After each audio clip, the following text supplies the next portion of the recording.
This is an extraordinary period for America's economy. Over the past few weeks, many Americans have felt anxiety about their finances and their future. I understand their worry and their frustration. We've seen triple-digit swings in the stock market. Major financial institutions have teetered on the edge of collapse, and some have failed. As uncertainty has grown, many banks have restricted lending. Credit markets have frozen, and families and businesses have found it harder to borrow money. We are in the midst of a serious financial crisis, and the federal government is responding with decisive action.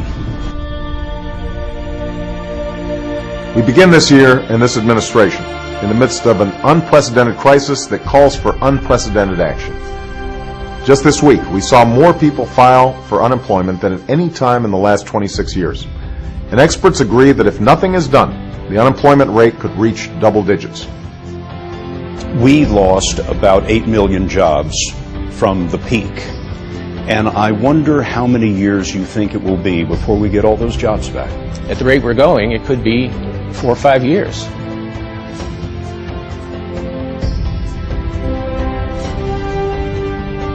Mr. Speaker, our government intervention in the economy, the private affairs of citizens, and the internal affairs of foreign countries leads to uncertainty and many unintended consequences.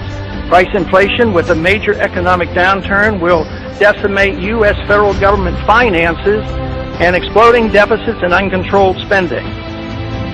Federal Reserve policy will continue at an expanding rate with massive credit expansion, which will make the dollar crisis worse. Gold will be seen as an alternative to paper money as it returns to its historic role as money.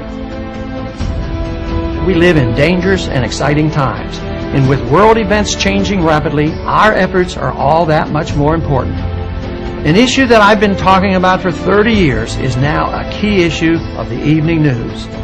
That is the dollar crisis and its economic ramifications.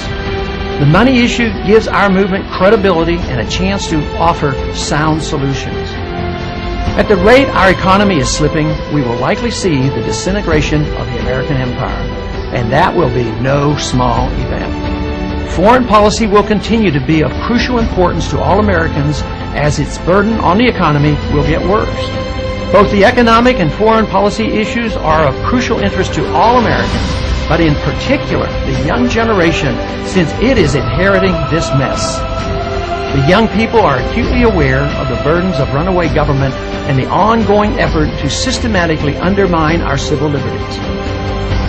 As bad as it may seem and overwhelming the burden appears, today's events should be seen as a tremendous opportunity for us to change our country for the good.